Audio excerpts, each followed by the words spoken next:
Once again ಅನಾಮಧೇಯ ಅಶೋಕ್ ಕುಮಾರ್ ಸಿನಿಮಾದಲ್ಲಿ journalist roll ನ ಪ್ಲೇ ಮಾಡ್ತಾ ಇದ್ರ. ಇಲ್ಲ, ಅನಾಮಧೇಯ ಅಶೋಕ್ ಕುಮಾರ್. ಅನಾಮಧೇಯ ಅಂದ್ರೆ ಹೆಸರಿದೆ, ಅಶೋಕ್ ಕುಮಾರ್ ಅಂದ್ರೆ ಹೆಸರಿದೆ. So it is an interesting title. ಅಲ್ಲೇ ಒಂದು ದ್ವಂದ್ವ ಇದೆ. ಅನಾಮಧೇಯ ಅಂತ ಹೇಳ್ತಾರೆ, ಅಶೋಕ್ ಕುಮಾರ್ ಅಂತಾನು ಹೇಳ್ತಾರೆ. ಹೆಂಗೆ ಅಶೋಕ್ ಕುಮಾರ್ ಅನಾಮಧೇಯ? ಪತ್ರಕರ್ತನ ಜವಾಬ್ದಾರಿಗಳ ಬಗ್ಗೆ ಒಂದು ಸಣ್ಣದಾಗಿ ಮಾತಾಗುತ್ತೆ. ಜೊತೆಗೆ ಪತ್ರಕರ್ತನನ್ನ ಮುನ್ನೆಲೆ ತಗೊಂಡು ನಿಲ್ಸಿ, ನೋಡಪ್ಪ ಪತ್ರಕರ್ತ ಅಂತಪ್ಪ ಇದನ್ನ ನೋಡಿ, ಜನ ನೋಡಿ ಇವ್ರ ಜೊತೆ ಸಂವಾದ ಮಾಡಿ ನೀವು.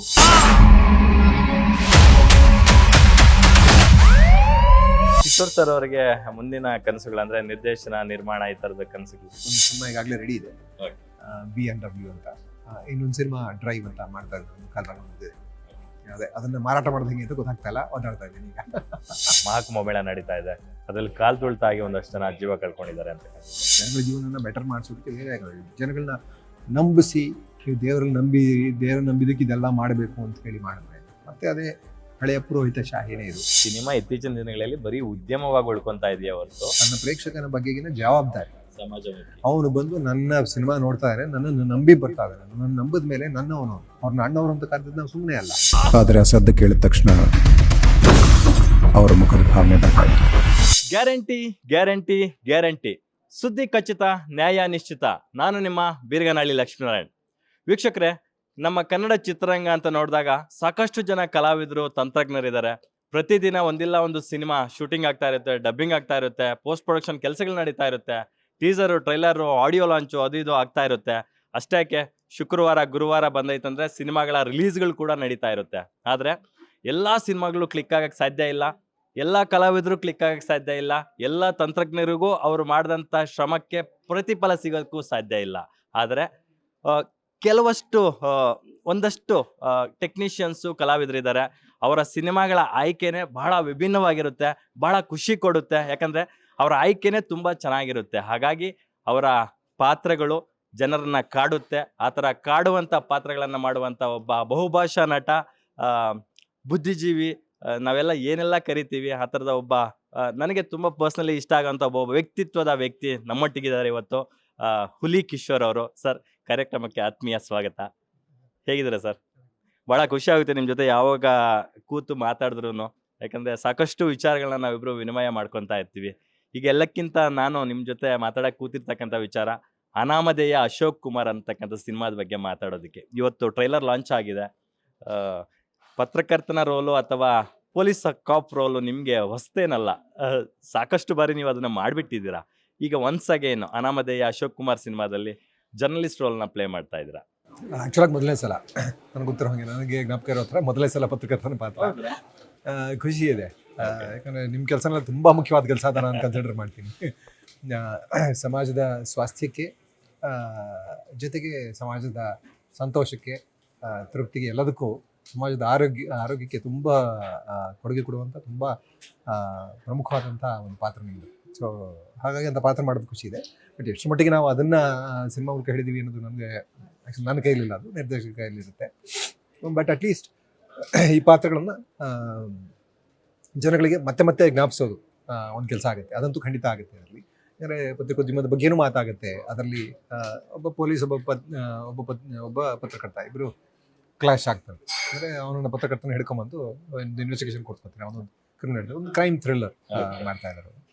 ಒಂದು ಕ್ರೈಮ್ ಥ್ರಿಲ್ಲರ್ ಮೂಲಕ ಇಲ್ಲಿ ಪತ್ರಕರ್ತನ ಜವಾಬ್ದಾರಿಗಳ ಬಗ್ಗೆನೂ ಒಂದು ಸಣ್ಣದಾಗಿ ಮಾತಾಗುತ್ತೆ. ಜೊತೆಗೆ ಪತ್ರಕರ್ತನನ್ನ ಮುನ್ನೆಲೆ ತಗೊಂಡು ನಿಲ್ಸಿ, ನೋಡಪ್ಪ ಪತ್ರಕರ್ತ ಅಂತಪ್ಪ ಇದನ್ನ ನೋಡಿ, ಜನ ನೋಡಿ ಇವ್ರ ಜೊತೆ ಸಂವಾದ ಮಾಡಿ ನೀವು, ಇವ್ರ ಕೆಲಸಗಳೇನೋ ಅಂತಾರ ನೀವು ಕ್ವೆಶ್ಚನ್ ಮಾಡಿ ಅಂತ ಹೇಳುವಂಥ ಒಂದು ಕೆಲಸನೂ ಆಗುತ್ತೆ ಸಣ್ಣದಾಗಿ. ಸೊ ನನಗೆ ಖುಷಿ ಇದೆ ವೈಯಕ್ತಿಕವಾಗಿ. ಅದಾದ ಒಂದು ಪುಟ್ಟ ಹೊಸ ತಂಡದ ಹೊಸ ಪ್ರಯತ್ನ. ಸಿನಿಮಾ ಮುಖ್ಯ, ಎಲ್ಲ ಕಡೆನೂ ಅದನ್ನೇ ಹೇಳ್ತಾ ಇದ್ದೀನಿ ನಾನು. ಸಿನಿಮಾ ಜೀವಂತವಾಗಿರಬೇಕು ಅಂದರೆ ಹೊಸಬರು, ಸಿನಿಮಾ ಅಥವಾ ಯಾವುದೇ ಕೆಲಸ ಜೀವಂತವಾಗಿರಬೇಕು, ಯಾವುದೋ ಒಂದು ಉದ್ದಿಮೆ ಜೀವಂತವಾಗಿರಬೇಕು, ಅಥವಾ ಒಂದು ಕಲಾಭಿವ್ಯಕ್ತಿ ಜೀವಂತವಾಗಿರಬೇಕು ಅಂತಂದರೆ ಆ ಕಲಾ ಮಾಧ್ಯಮ ಅದನ್ನು ಉಳಿಸ್ಕೊಂಡು ಹೋಗಬೇಕು ನಾವು ಅನ್ನೋ ಯಾವುದೇ ಉದ್ದೇಶ ಇದ್ರೂ ಹೊಸಬರು ಬರ್ತಾರಲ್ಲ, ಅವಾಗ ಬಂದಾಗ ಅವ್ರನ್ನ ಪ್ರೋತ್ಸಾಹಿಸ್ಬೇಕು, ನಾವು ಜೊತೆಗೆ ನಿಂತ್ಕೋಬೇಕು, ಪ್ರೋತ್ಸಾಹಿಸ್ಬೇಕು. ಅದು ಎಲ್ಲರ ಕರ್ತವ್ಯ, ಸಿನಿಮಾದವ್ರದ್ದು ಮಾತ್ರ ಅಲ್ಲ, ಜನಗಳ ಕರ್ತವ್ಯ ಕೂಡ. ನಾವು ಜನಗಳನ್ನ ದಯವಿಟ್ಟು ಬಂದು ನೋಡಿ ಅಂತ ಕೇಳೋದೆಲ್ಲ ಆ್ಯಕ್ಚುಲಾಗಿ ತಪ್ಪು. ಇದು ಜನಗಳ ಮಾಧ್ಯಮ ಅಲ್ಲ. ಸೊ ಜನಗಳಿಗೋಸ್ಕರ ನಾವು ಸಿನಿಮಾ ಮಾಡೋದು. ನಾವು ಅದೊಂದಿದೆ, ಅದು ವ್ಯಾಪಾರ ಅಂತ ಆಗೋದ ಮೇಲೆ ನಾವು ದುಡ್ಡುಗೋಸ್ಕರ ಮಾಡ್ತಾ ಇದ್ದೀವಿ, ಅದನ್ನ ದುಡ್ಡು ಸಿಗುತ್ತೆ ಅದಕ್ಕೋಸ್ಕರ ಮಾಡ್ತಾ ಇದೀವಿ ಅಂತ ಆಗೋದಿದೆ. ಅದೊಂದು ಕಲಾಭಿವ್ಯಕ್ತಿ ಅಂತ ಆದಾಗ, ಅದೊಂದು ಕಲೆ ಅಂತ ಆದಾಗ, ಅಥವಾ ಅದು ಒಂದು ಸಮೂಹ ಮಾಧ್ಯಮ ಅಂತ ಆದಾಗ ಅದರ ವರ್ಕ್ ಇದೇನೆ ಬೇರೆ ಆಗೋಗ್ಬಿಡುತ್ತೆ. ಸೊ ಅದರ ಪ್ರಭಾವ, ಅದರ ಏನು ಕಾರ್ಯಪರಿಧಿ ಎಲ್ಲವೂ ಬದಲಾಗೋಗ್ಬಿಡುತ್ತಲ್ಲ. ಸೊ ಹಾಗಾಗಿ ಅದು ಜನಗಳನ್ನು ಒಳಗೊಂಡು ಬಿಡುತ್ತೆ. ಸೊ ಜನಗಳ ಮಾಧ್ಯಮ ಆಗೋಗ್ಬಿಡುತ್ತೆ. ಜನ ನೋಡೋ ತನಕ ಸಿನಿಮಾ ಅಲ್ಲ, ಸಿನಿಮಾ ಕಂಪ್ಲೀಟ್ ಆಗೋದೇ ಇಲ್ಲ. ಸೊ ಜನ ನೋಡೋದು, ಜನಗಳ ಸಿನಿಮಾನ ಜನ ಉಳಿಸ್ಕೋಬೇಕಾಗುತ್ತೆ. ಸೊ ಜನಗಳ ಕರ್ತವ್ಯ ಕೂಡ ಅದು. ಹಾಗಾಗಿ ನಾನು ಒಬ್ಬ ಪ್ರೇಕ್ಷಕನಾಗಿ ಕೂಡ ಇದರಲ್ಲಿ ಜನ ನೋಡಬೇಕು ಅಂತ ನಾನು ಪ್ರೇಕ್ಷಕನಾಗಿ ನೋಡ್ತೀನಿ, ಇದನ್ನ ಸಪೋರ್ಟ್ ಮಾಡಿ. ಇತ್ತೀಚೆಗೆ ಹೊಸ ಅಂದ್ರೆ ಯುವ ಸಮುದಾಯ ಒಳ್ಳೊಳ್ಳೆ ಕಾನ್ಸೆಪ್ಟ್ಗಳನ್ನ ಇಟ್ಕೊಂಡು ಸಿನಿಮಾಗಳು ಮಾಡ್ತಿದೆ. ಅದರಲ್ಲೂ ಸಿನಿಮಾಗಳ ಟೈಟಲ್ಗಳು ಬಹಳ ಇಂಪ್ರೆಸಿವ್ ಆಗಿದ್ದಾವೆ. ಫಾರ್ ಎಕ್ಸಾಂಪಲ್, ಧರಣಿ ಮಂಡಲ ಮಧ್ಯದೊಳಗೆ, ಹೊಂದಿಸಿ ಬರೀರಿ, ಕನ್ನಡಕ್ಕಾಗಿ ಒಂದನ್ನು ಹೊತ್ತಿ, ಈ ಥರದ ಟೈಟ್ಲ್ಗಳನ್ನ ನೋಡಿದಾಗ ಬಹಳ ಖುಷಿ ಆಗುತ್ತೆ. ಆ ಥರದ ಒಂದು ಜಾನರ್ಗೆ ಈ ಟೈಟಲ್ಲು, ಈ ಸಿನಿಮಾನು ಸೇರ್ಕೊಳ್ಳುತ್ತೆ ಅಂತಕ್ಕಂಥದ್ದು. ಅನಾಮಧೇಯ ಅಶೋಕ್ ಕುಮಾರ್ ಅಂತ. ನಾವು ಅನಾಮಧೇಯ ಅಂತಕ್ಕಂಥದ್ದು ಒಂದು ಕ್ರೈಮ್ ಇದರಲ್ಲಿ ಬರ್ತಕ್ಕಂಥ ಒಂದು ಸಣ್ಣ ಪದ. ಸೊ ಅದನ್ನ ಇಟ್ಕೊಂಡು ಇವರು ಈ ಥರದೊಂದು ಕ್ರೈಮ್ ಥ್ರಿಲ್ಲರ್ ಮಿಸ್ಟ್ರಿನ ಎಳೆಯನ್ನ ಕಟ್ಕೊಟ್ಟಿರ್ತಕ್ಕಂಥದ್ರ ಬಗ್ಗೆ. ಟೈಟಲ್ ನಿಜವಾಗ್ಲೂ ನನಗೂ ಇಂಟ್ರೆಸ್ಟಿಂಗ್ ಅನಿಸ್ತು. ಈಗ ಇತ್ತೀಚೆಗಂತೂ ಟೈಟಲ್ಗಳು ತುಂಬ ಚೆನ್ನಾಗಿರ್ತಿದ್ದಾರೆ. ಸಿನಿಮಾ ಕೆಲವುಗಳನ್ನ ನೋಡಿಲ್ಲ, ಕೆಲವು ನೋಡಿದ ಸಿನಿಮಾಗಳು ಆ್ಯಕ್ಚುಲಾಗಿ ಪ್ರಾಮಿಸಿಂಗ್ ಆಗಿದೆ. ಒಂದೇ ಒಂದು ಸಿನಿಮಾ, ನಿಮ್ಮ ವಸ್ತುಗಳಿಗೆ ನೀವೇ ಜವಾಬ್ದಾರ ನೋಡಿದೆ. ಬೈ ಚಾನ್ಸ್ ಅವ್ರು ಕರೆದ್ರು ಅಂತ ಪ್ರಿವ್ಯೂಗೆ ಹೋದೆ. ತುಂಬಾ ಖುಷಿ ಆಯ್ತು. ತುಂಬಾ ನೀಟ್ ಅಚ್ಚುಕಟ್ಟಾಗಿ ಮಾಡಿದ್ದಾರೆ. ಏನ್ ತಗೊಂಡಿದ್ರು ಅದನ್ನ ತುಂಬಾ ಅಚ್ಚುಕಟ್ಟಾಗಿ, ಒಂಚೂರು ಫ್ಲಾಸ್ ಇದ್ದಂಗೆ ತುಂಬಾ ಇಂಟ್ರೆಸ್ಟಿಂಗ್ ಆಗಿ ಮಾಡ್ಕೊಂಡು ಹೋಗಿದ್ದಾರೆ. ಅಷ್ಟು ಚೆನ್ನಾಗಿ ಸಿನಿಮಾ ಮಾಡಿ ನೋಡಿ ಖುಷಿ ಆಗೋಯ್ತು ನನಗೆ. ಸೊ ಅಷ್ಟು ಚೆನ್ನಾಗಿ ಸಿನಿಮಾ ಮಾಡ್ತಾರೆ, ಅಷ್ಟು ಚೆನ್ನಾಗಿ ಟೈಟಲ್ ಹೇಳ್ತಾ ಇದ್ದಾರೆ ಅನ್ನೋದು, ಹೊಸದಾಗಿ ಬರ್ತಾ ಇರೋ ಸಿನಿಮಾಗಳು ಅಷ್ಟು ಚೆನ್ನಾಗಿದೆ ಅನ್ನೋದು ನಮ್ಗೆ ನಿಜವಾಗ್ಲೂ ಖುಷಿ ಅನ್ಸುತ್ತೆ. ಬಟ್ ಜೊತೆಗೇನೆ ಬೇಜಾರಿನ ವಿಷಯ ಏನಂದ್ರೆ, ಅಂಥ ಸಿನಿಮಾಗಳಿಗೆ ಸಪೋರ್ಟ್ ಸಿಗ್ತಾ ಇಲ್ಲ, ಬೇಕಾದಂಥ ಸಪೋರ್ಟ್ ಸಿಗ್ತಾ ಇಲ್ಲ, ಥಿಯೇಟರ್ಗಳು ಸಿಗ್ತಾ ಇಲ್ಲ ಅನ್ನೋದು ಸಿಕ್ಕಾಪಟ್ಟೆ ನೋವಿನ ದುರಂತದ ಸಂಗತಿ. ಅದು ಪೂರ್ತಿ ಸಮಾಜಕ್ಕೆ ಲಾಸ್. ಅದು ಆ ಥರದ ಸಿನಿಮಾಗಳು ಸೋಲಬಾರ್ದು, ಗೆಲ್ಲಬೇಕು. ಆ ಥರದ ಸಿನಿಮಾ ಮಾಡುವಂಥ ಡೈರೆಕ್ಟರ್ಸ್, ಟೆಕ್ನಿಷಿಯನ್ಸ್, ಆ್ಯಕ್ಟರ್ಸ್ ಎಲ್ಲರಿಗೂ ಮತ್ತೆ ಸಿನಿಮಾಗಳನ್ನು ಮಾಡಬೇಕು. ಸಮಾಜದ ಜೊತೆಗೆ ಕಂಟಿನ್ಯೂಸ್ ಆಗಿ ಇಂಟ್ರಾಕ್ಷನ್ ಬೆಳಿಬೇಕು. ಸೊ ಒಂದು ಆರೋಗ್ಯವಂತ ಸಿನಿಮಾದ ಕಲ್ಚರ್ ಒಂದು ಬೆಳಿಬೇಕಲ್ಲ, ಅದು ಸಂಸ್ಕೃತಿ ಬೆಳಿಬೇಕಲ್ಲ. ಅದಕ್ಕೋಸ್ಕರ ಇವೆಲ್ಲ ಮುಖ್ಯ ಆಗ್ತವೆ. ಇದಿಲ್ಲ ಅನಾಮಧೇಯ ಅಶೋಕ್ ಕುಮಾರ್. ಅನಾಮಧೇಯ ಅಂದರೆ ಹೆಸರಿದಿರೋನು, ಅಶೋಕ್ ಕುಮಾರ್ ಅಂದರೆ ಹೆಸರಿದೆ. So it is an interesting title. ಅಲ್ಲೇ ಒಂದು ದ್ವಂದ್ವ ಇದೆ. ಅನಾಮಧೇಯ ಅಂತ ಹೇಳ್ತಾರೆ, ಅಶೋಕ್ ಕುಮಾರ್ ಅಂತಲೂ ಹೇಳ್ತಾರೆ. ಹೆಂಗೆ ಅಶೋಕ್ ಕುಮಾರ್ ಅನಾಮಧೇಯ ಆಗಿದೆ? ಅದರಲ್ಲಿ ಒಂದು ಟೆಕ್ನಿಕಲ್ ಏನೋ ಒಂದು ಆ್ಯಂಗಲ್ ಇದೆ, ಅದು ಲೀಗಲ್ ಟೆಕ್ನಿಕಲ್ ಆ್ಯಂಗಲ್.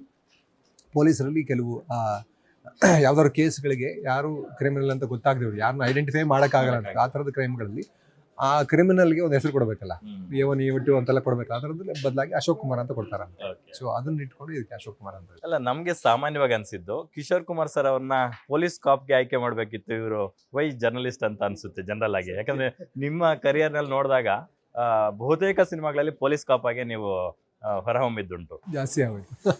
ಸದ್ಯ ಅವ್ರು ನನ್ನ ಪೊಲೀಸ್ ಮಾಡು ಅಂತ ಹೇಳಿಲ್ಲ.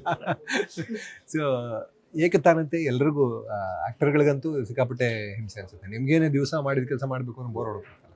ಒಂದೇ ಕಡೆ ಒಂದೇ ಸ್ಟೋರಿ ಮಾಡೋದ್ರೆ ನೀವು ಒಳಗೆ ಹಾಕಿ ಬಿಸಾಕ್ಬಿಟ್ಟು ಹೋಗ್ಬಿಡ್ತೀರ. ಸೊ ನಿಮಗೂ ಬೇರೆ ಬೇರೆ ಬೇರೆ ಬೇರೆ ಕೇಸ್ಗಳು ಸಿಗ್ತಾ ಇರ್ತವೆ, ಬೇರೆ ಬೇರೆ ಇಂಟರ್ವ್ಯೂಸ್ ಮಾಡ್ತಾ ಇರ್ತವೆ. ಸೊ ವೆರೈಟಿ ಯಾವಾಗಲೂ ನಮಗೆ ನಮ್ಮ ಕುತೂಹಲವನ್ನು, ಆಸಕ್ತಿಯನ್ನು ಉಳಿಸ್ಕೊಂಡು ಹೋಗುತ್ತಲ್ಲ. ಸೊ ಈಗ ಈ ಹೊಸ ಕಾನ್ಸೆಪ್ಟ್ ಗಳನ್ನ ಇಟ್ಕೊಂಡು ಬರ್ತಾ ಇರ್ತಕ್ಕಂಥ ಈ ತರದ ಉದಯೋನ್ಮುಖ ನಿರ್ದೇಶಕಗಳ ಬಗ್ಗೆ ಏನ್ ಹೇಳ್ತೀರಾ ಸರ್? ಈ ಸಿನಿಮಾದ ನಿರ್ದೇಶಕ ಸಾಗರ್ ಅವ್ರ ಬಗ್ಗೆ ಏನ್ ಹೇಳ್ತೀರಾ? ಅದೇ ಹೇಳ್ತಾರೆ, ತುಂಬಾ ಖುಷಿ ಅನ್ಸುತ್ತೆ. ಹೊಸದಾಗಿ ಪ್ರಯತ್ನ ಪಡ್ತಾ ಇದ್ದಾರೆ, ಹೊಸ ಪ್ರಯತ್ನಗಳು ಪಡ್ತಾ ಇದ್ದಾರೆ. ಸೊ ಎಲ್ಲ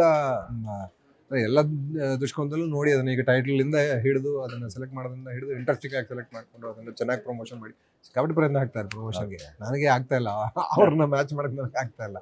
ಇವತ್ತು ಇನ್ನೊಂದೆರಡು ಇಂಟರ್ವ್ಯೂ ಪ್ಲಾನ್ ಮಾಡ್ಕೊಂಡಿದ್ದಾರೆ, ನನಗೆ ಟೈಮ್ ಇಲ್ಲ, ಎಲ್ಲೋ ಕತೆ ಕೇಳಕ್ ಹೋಗ್ಬೇಕು, ಈ ಥರದ್ದೇನೋ ಸಮಸ್ಯೆ.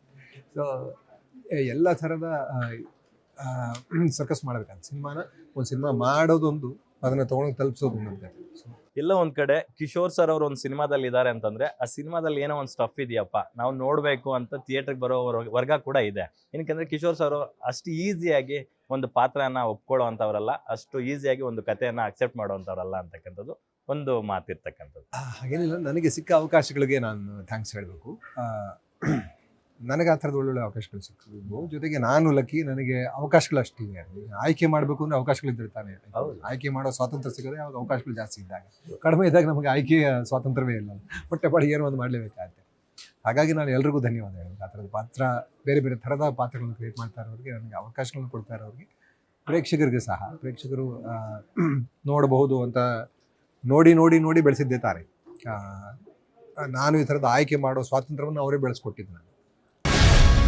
ಗ್ಯಾರಂಟಿ ನ್ಯೂಸ್, ಸುದ್ದಿ ಖಚಿತ, ನ್ಯಾಯ ನಿಶ್ಚಿತ.